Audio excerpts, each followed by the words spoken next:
Министрите и другите избрани и именувани функционери што станаа пратеници ќе земат плата за првите 27 дена од мај од владата, а за преостанатите 4 дена ќе земат пратеничка плата.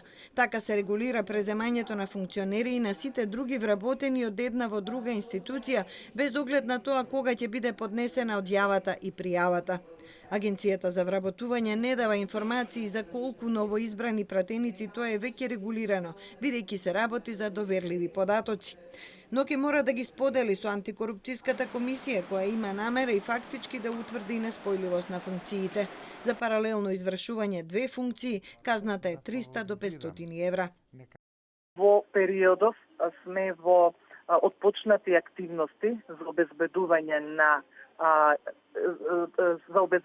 на податоци и информации во однос на престанок, одјава, пријава на овие избрани именувани лица по обезбедувањето на комплетната документација, секако и анализа на прибраната документација, ќе постапиме согласно нашите надлежности утврдени во законот.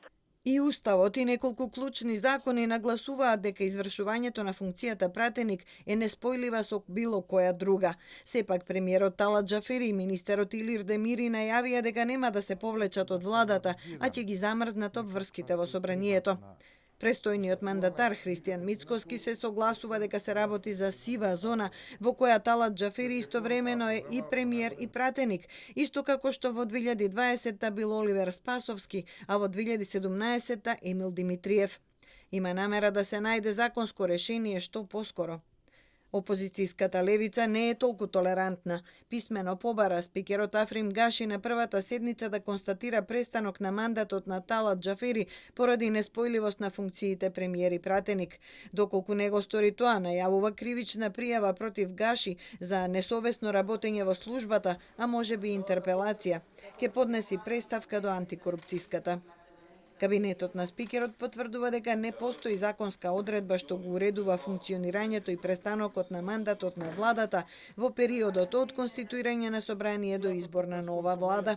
Но Гаши уверува дека ова собрание останало конзистентно со претходните случаи, со изјавата владата да ги врши само неопходните функции до изборот на нова влада, за да обезбеди континуитет, уредна транзиција на власта и продолжување на виталните функции на владење без било каков престанок. Техничкиот премиер и избран пратеник Талат Џафери денеска одби да одговори на овие прозивки. Само укажа дека ова прашање се провлекува веќе 30 години.